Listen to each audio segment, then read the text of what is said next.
Oh, it's the cook. Too bad he's going against the chef.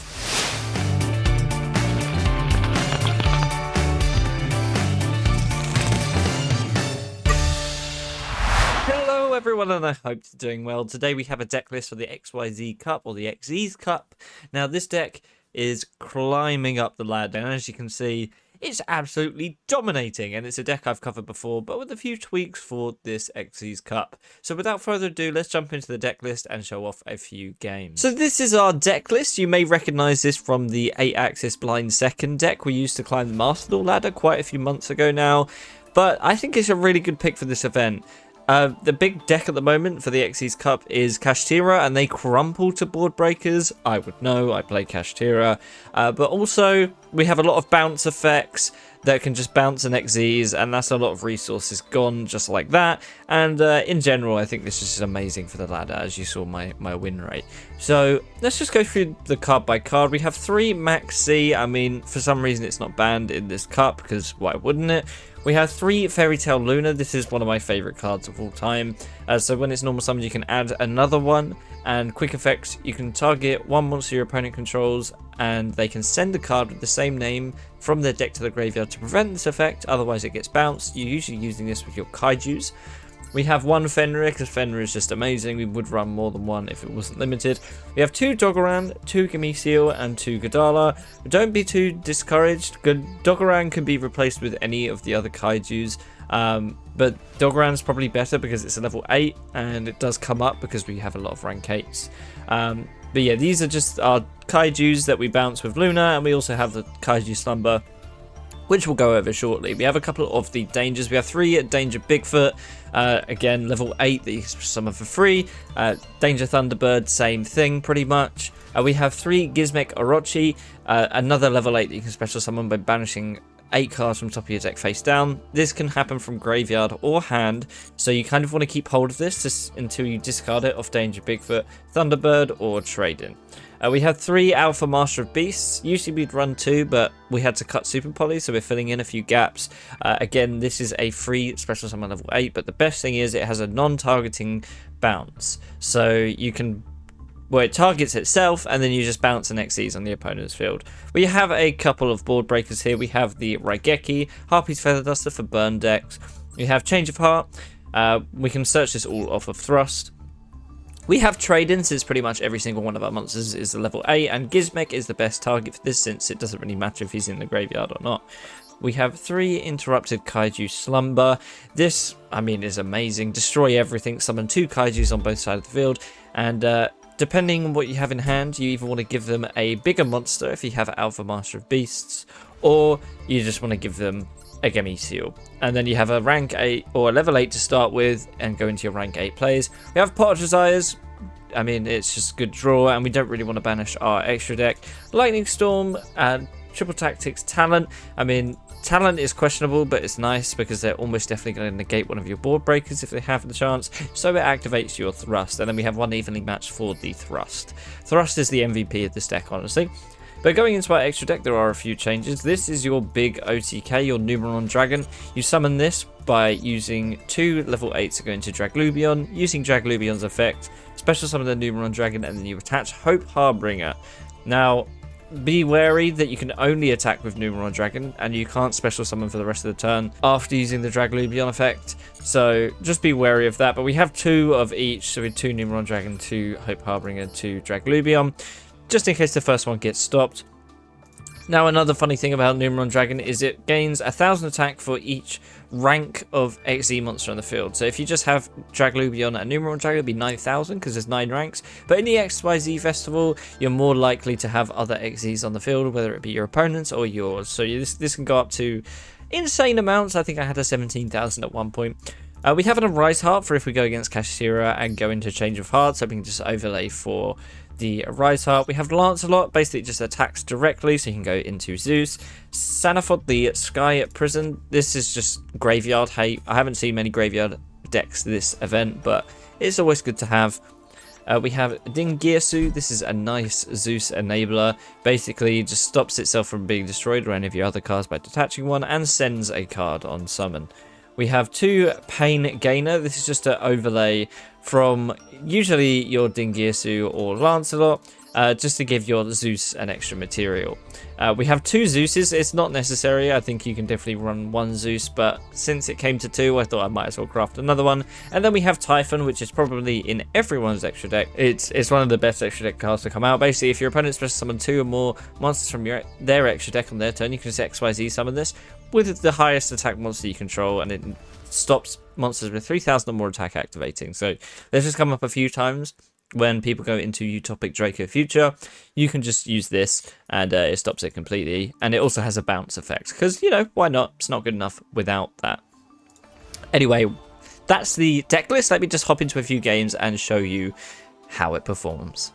So going into our first game, we chose to go second. We pretty much want to go second every single time with this deck. We drew a pretty good opening hand, to be honest, but oh, looks like we're going against a mirror match almost. He's going to go for the Thunderbird effect. He discards Jackalope. Jackalope effect will bring out the Bigfoot. That's a pretty good start from him. He's going to activate one of my favorite cards of all time, Golden Castle of Stromberg. He's going to go for Tsushinoko, discarding a Lightning Storm and drawing 1. He goes into the Sky Prison here, using the Sky Prison effect to detach 1 and lock me off my graveyard. And then Stromberg will bring out Hexatrude. Now, you probably won't see Stromberg too much because it's quite an expensive deck for what it is, but I had to show it because it's my favorite deck. We top decked a Kaiju Slumber, so we're just going to use that. We're going to give him a Gadala and we'll get the Gameciel. Probably should have been fine giving myself a 3,000 for Alpha, but that's fine. We're going to change apart the Sky Prison to give it to us. We're going to go for the Thunderbird, discarding the Bigfoot. Now, we know what Golden Stromberg can do, so we're going to pop that. And we're going to use Draglubion here, using the Kaiju and the Thunderbird, using the Draglubion effect to bring out Numeron Dragon. Numeron Dragon effect is going to go up to 17,000 and then just attack into the Kaiju and win the game. Now, I know that the Stromberg deck is not the most competitive in this event, but I had to show it because I love Stromberg. So another advantage of this deck is that the games are really, really quick. And you're about to see in this one here, we're going against a fan favorite of this event who didn't want to build an XYZ deck, which is Burn. And you can imagine in going second deck, Burn does not have much of a chance. So he's just going to set 4 and pass back to us. Now, we've got an insane opening hand here, to be honest. We're going to go for trading, discarding the Thunderbird to draw 2. Thunderbird effect in the graveyard will let us pop a set card. So we're just going to pop Just Desserts, nice. We drew into a Gizmek, which is the best trading target, and another trade-in, which is perfect. We draw into a Lightning Storm. We're going to go Lightning Storm for all the spells and traps. He's going to go for a Trap Trick here, which confused me at first, but he goes for Secret Blast so he can deal an extra 1,000 while he gets destroyed. Makes sense.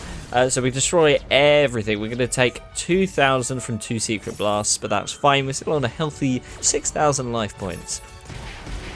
Ow. We're going to special summon Fenrir and then go for the Pot of Desires to draw 2 more, and he realizes he loses here. Yeah. Burn against this deck is terrible. Like, we have so many ways to destroy back row, so if you hate playing against Burn this event, this might be the deck for you. Coming into game number 3, we're going against the big bad of this event, Kashtira. Now, we've played against a lot of Kashtira this event, but this one set up the most optimal board I've seen, so I thought we had showed this off. He starts with the Unicorn going into Kashtira Theosis, a very nice royal, by the way, probably one of the best ones to get. He's going to go for the Fenrir off Theosis, grabbing the Rise Heart.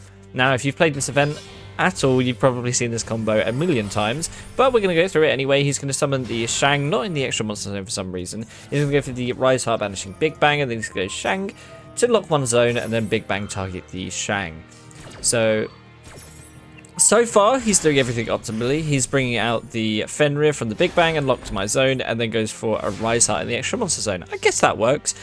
He also sets 3 back row, which is very, very scary, but luckily, we have the Harpy's Feather Duster. So he's going to go for Shang in the standby to bring out Unicorn. We'll start with the Harpy's Feather Duster, and honestly, the back row he has is absolutely nuts. He has 2 Imperm and a Called by the Grave. I mean, the Called by the Grave isn't doing much, but the Imperms, wow, I'm glad we got rid of those. Not that it'll matter too much, but he's going to go for the Rise Heart effect since the card left the field, and then we can just go for Thrust since an effect was activated.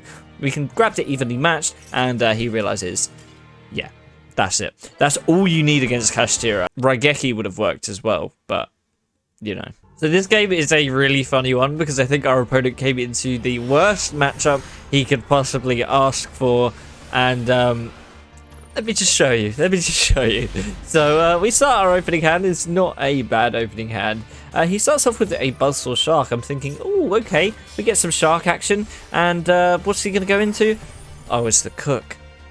Too bad he's going against the chef. Unfortunately, we have no kaijus in this hand, but luckily we top deck one. There's Dogoran, which is going to tribute the cook, and then we're going to kill the Dogoran because we've got no other kaijus, and then we're going to go for the Thunderbird, discarding the Gizmek, which is lucky. We're going to go for the Gizmek effect to special summon at another level 8 by banishing the top 4 of our deck face down. We're going to go into the Draglubion here, hoping to OTK. We're going to use the Draglubion effect to bring out the Numeron Dragon. Then we'll go Numeron Dragon effect to attempt to gain 9,000 attack, but he has the Imperm. That sucks for us. But you know, we're still in this. We still have Kaiju Slumber and Gizmex going around. So let's see what he does this turn. Okay, let's see. Oh, I've seen this one before. It's a Buzzsaw Shark into the right-hand Shark. Oh, a Crooked Cook. Oh. But you're playing against the chef. You got to know. You got to know that this isn't going to work. We top deck a Bigfoot. We're going to go for the Bigfoot effect, discarding the Kaiju Slumber, which is fine because this can't be destroyed by card effect, so it wasn't worth using. We draw into a trade-in after summoning the Bigfoot, discarding the Gizmek. Oh, there's another Kaiju. Oh, and that was it. I had to show this. It's too funny. I wish I knew what his deck list was. I can't tell if it was Exodia or if it's just Stall, because for some reason in the cup it doesn't let you see, but this was too funny not to include.